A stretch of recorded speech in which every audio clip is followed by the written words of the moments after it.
Hey everyone. Hey, this is great. Thank you so much for coming. I really wish I could have been there with you. I'm here live, so this is not recorded. And if you shout something at me, maybe maybe I'll hear it. Um, I'm actually I've been spending a lot of time recently in the United States, but originally I'm from the Middle East, and I got a lot of opportunities to work with people in the industry from Asia. One thing I always kind of notice is that people seem to really care about Bitcoin and seem to be really, very open-minded. Like, I got to talk to I got to talk to people. It's clear they want Bitcoin to succeed. It's clear that they kind of open to a lot of new ideas. And I don't know if it's just me, but my feeling has always been that kind of Bitcoin maximalism, that concept about, only Bitcoin matters and everything else is kind of wrong and shouldn't be looked at, and that there's only one way to use Bitcoin is kind of a Western phenomenon a little bit, maybe. And I don't know, I felt like whenever I talk to people in Asia, they're like they just want to use Bitcoin. And that's why I feel like, maybe Ordinals are a great fit there. And I'm definitely gonna be there live myself next year. So, you know, this has probably been 9 months into Ordinals, depending on how we count. And I think we learned a bunch. We were lucky and fortunate to be kind of early with Taproot Wizards, which is an Ordinals community that is all about making Bitcoin magical again. That's why I'm wearing a wizard hat right now. And kind of like our goal was to help make Bitcoin more exciting and bring back a lot of ideas about, innovation and just the spirit of experimentation back to Bitcoin. But there's been a bunch of people who've been saying that maybe maybe ordinals are not necessarily good for Bitcoin. That while we kind of enjoy trading JPEGs, maybe other people who want to use Bitcoin are kind of suffering. And I wanted to kind of try to explore that and tell you guys like why I think that ordinals and inscriptions actually help the Bitcoin ecosystem a ton, even for people who maybe don't want to use them, right? So a few things happened. One of the really exciting things that happened is that I think Ordinals happened to bring a lot of new people into Bitcoin, just weren't really interested before, right? And if you look maybe at the last 3 years or so of just crypto in general, I would say that most people who joined crypto probably didn't use Bitcoin at all. Like most of them probably didn't even buy it, didn't ever download a Bitcoin wallet, never tried it because they got probably ETH or maybe BNB or a bunch of other coins, and they went directly to the DeFi ecosystem and the NFT ecosystem because that's where most of the exciting stuff were happening. And they didn't really have a very good reason um, to use Bitcoin and to try it. And to people who are new, this might be confusing, but this wasn't always the case. So if we're thinking before that, up until 2017, 2018, whenever someone wanted to get into the crypto ecosystem, they had to first buy Bitcoin, move it to their own Bitcoin wallet, and then start using a bunch of other exchanges in order to trade in and out of whatever altcoins or ICOs or whatever they wanted to get into. And a lot of them ended up losing money in various ways. But at the end of the day, even if a lot of these investments didn't do well, what ended up happening is that in the end, they had on their phone or on their computer or on their ledger and Trezor, they had some BTC in a Bitcoin wallet, and they kept it. And over time, it ended up doing well.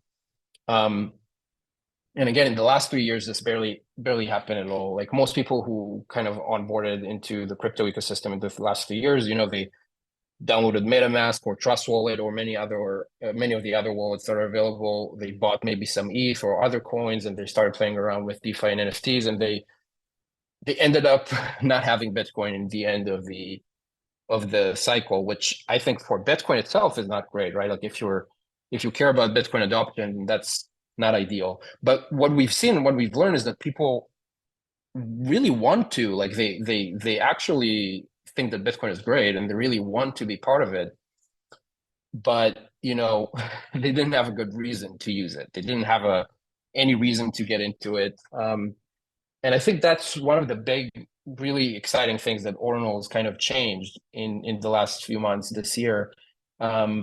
People started using Bitcoin. People who are completely new downloaded a Bitcoin wallet for the first time, bought some BTC, put it in their wallet, started experimenting with it, learn about how Bitcoin transactions work, how block confirmations work. Some of them even stole their own full nodes. So, for the first time, a lot of like kind of crypto newcomers got to try Bitcoin for the first time. So that to me was really cool. And the other thing is that we've had this whole new generation using BTC as the currency that they use for trading, right? So if you buy and sell ordinals, you usually nominate it in BTC itself, which I don't know if it sounds obvious or not, but this is something that we didn't see in the crypto ecosystem for a very long time. People either in the last few years, either they price their coins in stable coins in USDT or something like that, or they price their coins in NFTs and so on against ETH, but never against Bitcoin.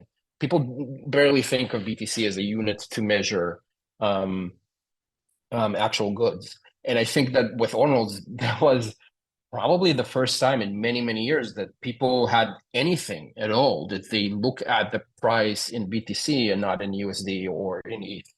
I actually think there's nothing else in the world right now that is priced in BTC. So if someone cares about, the success of Bitcoin as a currency, then this is actually an extremely important point. Like there's this community now, which is you guys and just the Ordinals community globally, that prices things in BTC. And I think that's very promising for people who care about Bitcoin in the long term. So that's one thing. We had a lot of people who are new to Bitcoin and kind of join, and that's awesome. We also had a lot of Bitcoiners who've been around for many years, but kind of lost interest, and now they're coming back. And one of the really interesting things that I've noticed is that Bitcoin is the early Bitcoin OGs, they kind of built this town, they built crypto really. Like obviously the founders of Ethereum were originally Bitcoin people, right? Most of the biggest exchanges, most of the biggest services were started by people who have been, Bitcoin people for a very long time. But I think that over time, like people moved on. there weren't a lot of ways to innovate in the Bitcoin ecosystem, and people, obviously there's been a lot of temptations, a lot of interesting stuff in other ecosystems outside of Bitcoin. People kind of moved over there. It's not because they don't want to be part of the Bitcoin community; they really do. But I think combined with how, at least online, the Western world, I feel like Bitcoin maximalism turned into like the face of Bitcoin in a way. So people didn't want to be part of that. And also, there were just so many opportunities elsewhere. So people just naturally kind of fizzled out. And I think what we've seen with Ordinals is that a ton of people who just started with Bitcoin and care about it a lot, they're starting to come back. And they want to come back and they're excited about coming back. And one of the really interesting things about those people, you can do the math. If they've been in BTC for a long time, they probably have a bunch of BTC to spend, right? So this is a great way to kind of kickstart this economy. We end up with this really awesome pool of people who are very passionate about Bitcoin, very sentimental about it, and they're happy to spend BTC on things that, make them, feel cool, make them feel good, things that look artistically or creatively interesting. So that's kind of, I think, played a big part in kickstarting this ecosystem, and it's good for Bitcoin in general because we kind of got this people to return, which is awesome. So yeah, that's the other things. We got a lot of people coming back. Okay, awesome. What else? There's this one very big, obvious benefit of ordinals and inscriptions, which is mining, right? So for miners, the kind of ordinals movement has been very, very useful. If we look at transaction fees on the Bitcoin network right now, they would be roughly between 10 to 20 times higher than they were before Ordinals kicked off. So 10 to 20 times higher than this time last year. And for miners, that's obviously incredibly exciting because, of course, it helps them with revenue right now. It's also extremely important as we get closer and closer to the next halving, which is pretty soon next year, or the mining reward halves for miners. So over time, it's important next year, but it gets more and more important over time as eventually the mining subsidies are going to, eventually zero, close to zero, and mining fees are going to be the main thing that miners are going to live on. But there's an interesting point there. Like it's not it's not as simple as people think. So one thing that I think people don't talk about often is why fees go high and why fees go back down. And the main reason fees go up actually is urgency.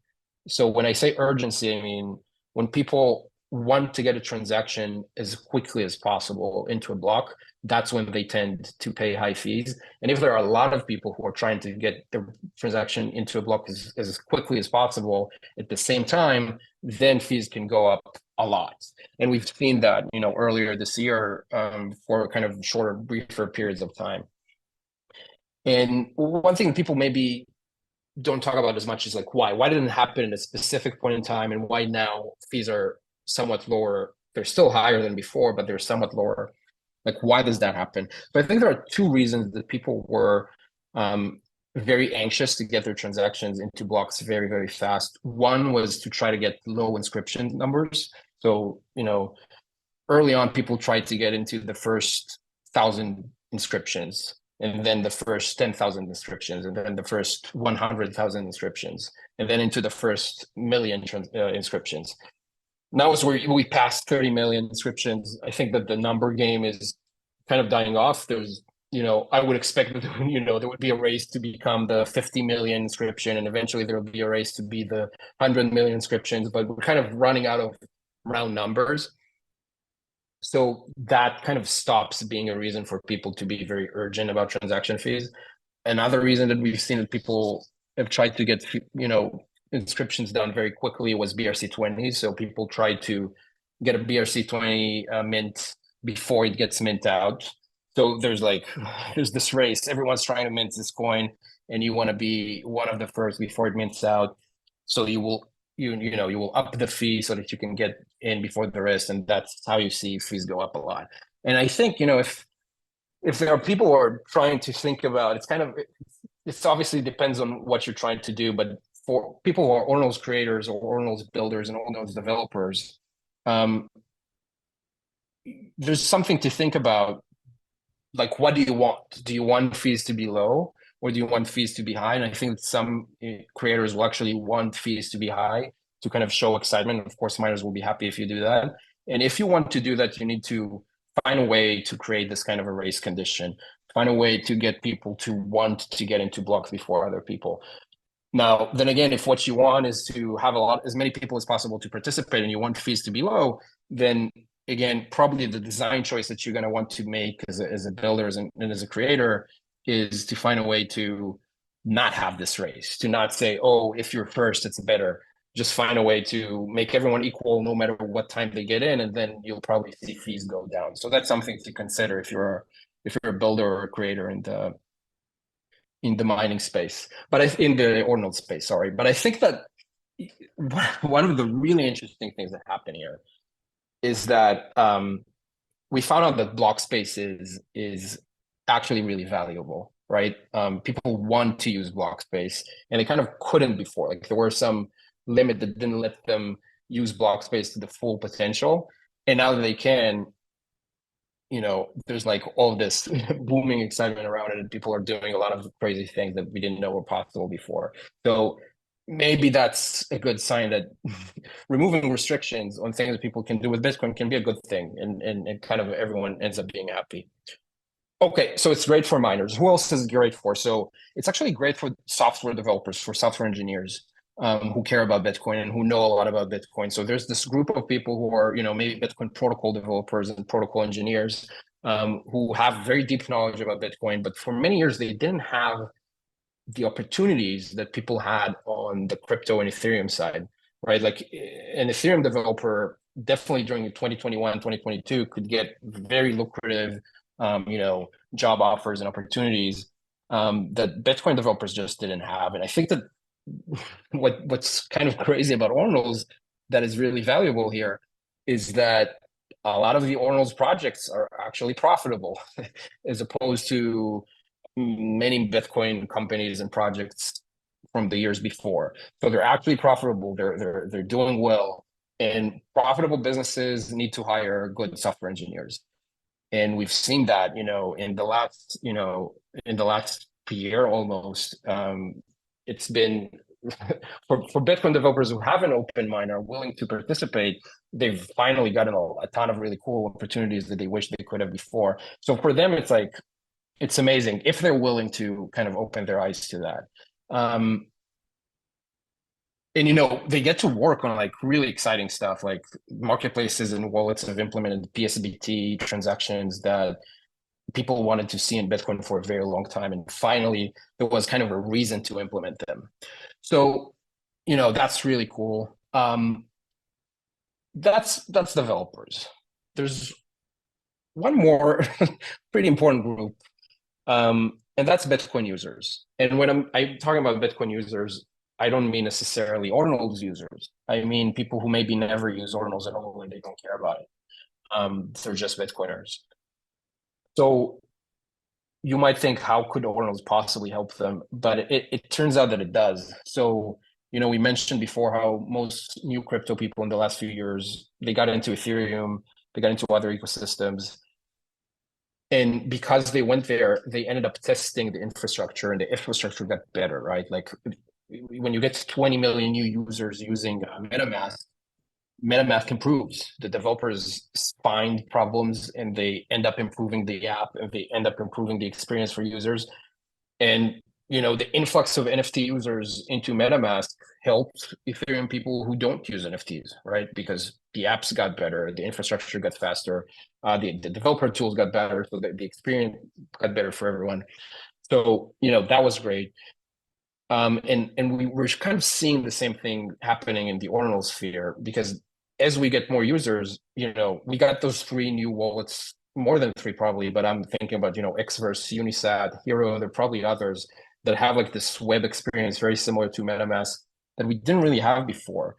And they end up being really easy to use. And, now Bitcoiners have great new wallet experiences.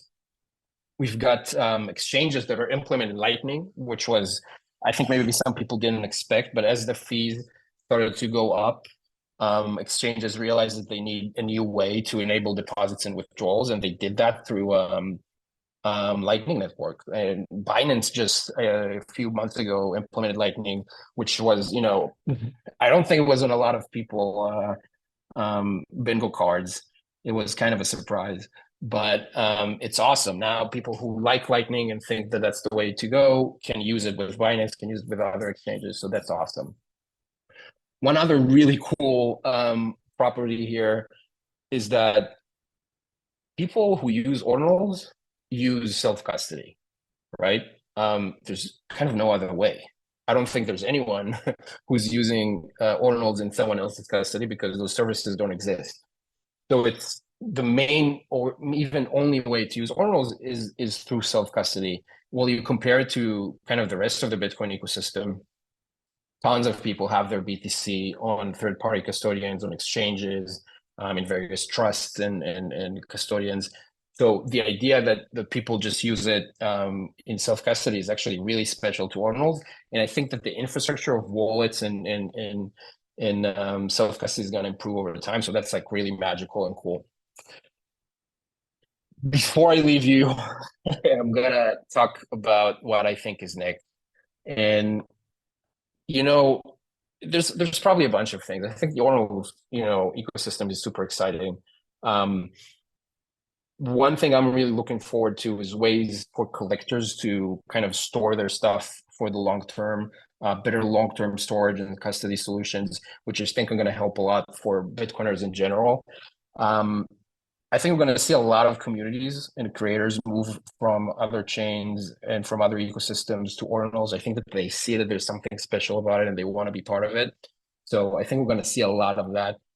And I think we're going to see a lot of new original ways to use the Bitcoin block space for more things. I think one of the big things that happened, we talked about this before, is that people realized that the Bitcoin block space is valuable.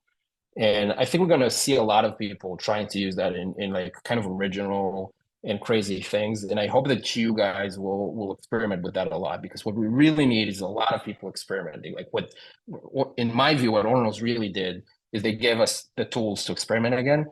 And that's, that's the one thing that I'm most excited about, seeing people experiment and going crazy and figuring out like the next steps for Bitcoin.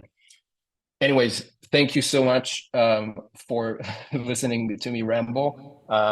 I definitely will be there next year. And yeah, let's make Bitcoin magical again. Thank you.